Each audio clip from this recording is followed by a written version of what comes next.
নজর রাখবো পরবর্তী সংবাদে। কোটায় বারবার আমরা আত্মঘাতীর খবর দেখি, তবে এবার বাংলায় ঘটলো সেই একই ঘটনা, কিন্তু কেন? ইতিমধ্যে যে খবর উঠে আসছে, এবার নদিয়ার, যেখানে নদিয়ার বিশ্ববিদ্যালয়ে ব্যাকআউট থেকে আত্মঘাতী হলো এক ছাত্রী। ইতিমধ্যেই কারণ খুঁজতে তদন্ত শুরু হয়ে গেছে পুলিশের, উচ্চপদস্থ আধিকারিকরা পৌঁছায় ঘটনাস্থলে। অন্যদিকে ছাত্রদের বিক্ষোভ চূড়ান্ত। ঠিক কি অভিযোগ উঠে আসছে এই ছাত্রীর মৃত্যুকে কেন্দ্র করে? কেন আত্মঘাতী হলো বিশ্ববিদ্যালয়ের এই ছাত্রী? কি অভিযোগ শুনুন। কি জন্য রাস্তা অবরোধ করলে, কি কারণের জন্য? প্রথমত আমাদের এর আগেও ম্যাকআউটে অনেক ধরনের এই ধরনের ঘটনা ঘটেছে, ঠিক আছে। প্রত্যেকবার আমরা যখন ভিসিকে এবং রেজিস্ট্রারকে জানিয়েছি তখন তারা বলেছে আমাদের অ্যাম্বুলেন্স 24x7 থাকবে, কিন্তু গতবারেও আমরা অ্যাম্বুলেন্স পাইনি এবং এবার মেয়েটা অ্যাম্বুলেন্স না পাওয়ার জন্য বাঁচলো না। এর দায়ভার কে নেবে আপনি বলুন? আচ্ছা, কি ঘটনাটা কি ঘটেছে? তার সঙ্গে ফিজিক্যাল হ্যারাসমেন্ট হয়েছে আমরা যতদূর জানতে পেরেছি। নাম কি? সোহিনী, তাই তো? শাইনি? হ্যাঁ। শাইনি কি? শাইনি সেন, হ্যাঁ। কি কোন year student? MTech VLSI first year. কটা নাগাদ ঘটনাটা ঘটে?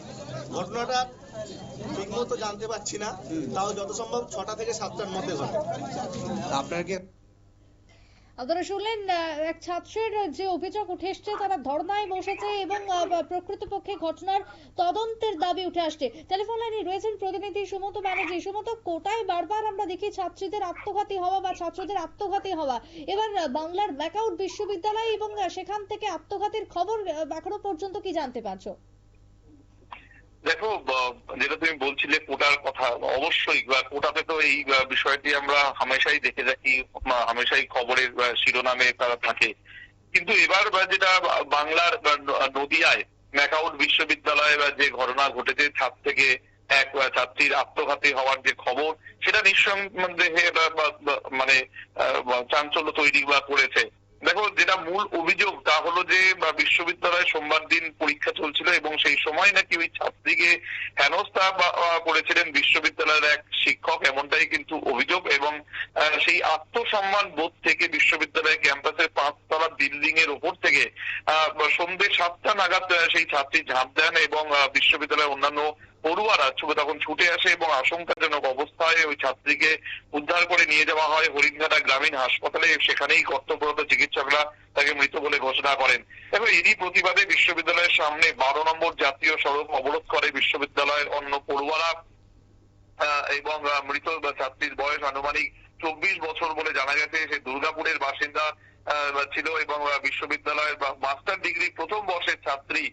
সুতরাং যে বিষয়টা এবার উঠে এলো যে আজকে যদি একজন শিক্ষক সে পরীক্ষার সময় এক ছাত্রীকে এইভাবে যদি হেনস্থা করে থাকে, তাহলে তার যে মানসিক পরিস্থিতি তৈরি হয়, সেই জায়গাটাকে আটকানোর সেই জায়গাটা কিভাবে ঠিক হবে?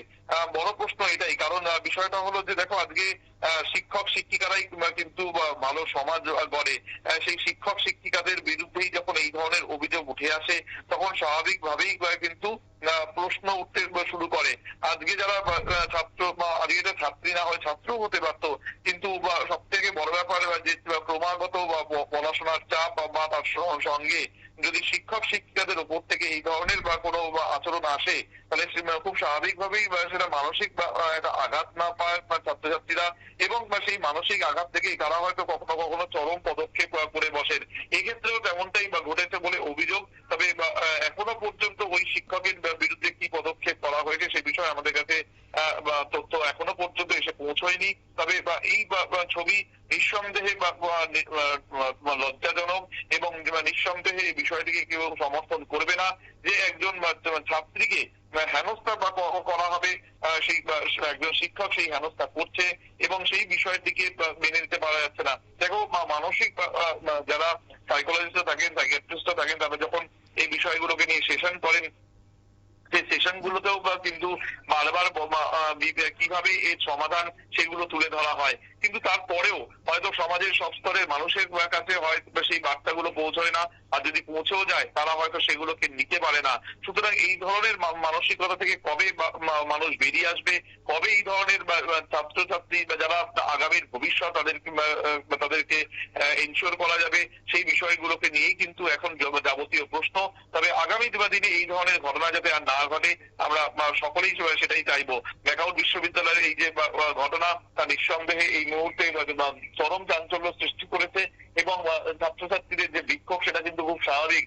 আমরা আরজিকর দেখেছি, আমরা কোটার বিভিন্ন ঘটনা দেখে থাকি, আমরা আজকে দেখলাম ম্যাকাউটের ঘটনা, কিন্তু এই ঘটনা কিন্তু চোখে আঙুল দিয়ে দেখিয়ে দিচ্ছে যে এখনো পর্যন্ত সমাজে যে মানে মানুষের যে আচরণ সেই আচরণ যতক্ষণ না ঠিক হচ্ছে, মানসিকভাবে যতক্ষণ না তারা তৈরি হচ্ছে, তারা কিন্তু আজকে এইরা কিন্তু শিক্ষক হতে পারে না। কারণ একজন শিক্ষকের কাজ হচ্ছে সমাজ গড়ার, কিন্তু সেখানে সমাজ গড়ার বদলে যদি সেই শিক্ষকের জন্য কোনো ছাত্রছাত্রীর প্রাণ যায় সেটা নিঃসন্দেহে লজ্জার, সেটা নিঃসন্দেহে কখনোই সেই বিষয়গুলোকে মেনে নেওয়া যায় না। সুতরাং আগামী দিনে এই শিক্ষকের বিরুদ্ধে কি পদক্ষেপ করে বিশ্ববিদ্যালয় কর্তৃপক্ষ বা তার বিরুদ্ধে কিভাবে আইনি পথে এগোনো যায় সেটা তো সময় বলবে, সেদিকে আমাদের অবশ্যই নজর থাকবে। সুপ্রীতি, একেবারে ধন্যবাদ তোমায় সুমন্ত। অর্থাৎ ম্যাকাউট বিশ্ববিদ্যালয়, সেখান থেকে ছাত্রীর আত্মঘাতী হওয়ার খবর উঠে আসছে, বিল্ডিং থেকে ঝাঁপ দেয় এবং তারপরে তার মৃত্যু হয় বলে খবর।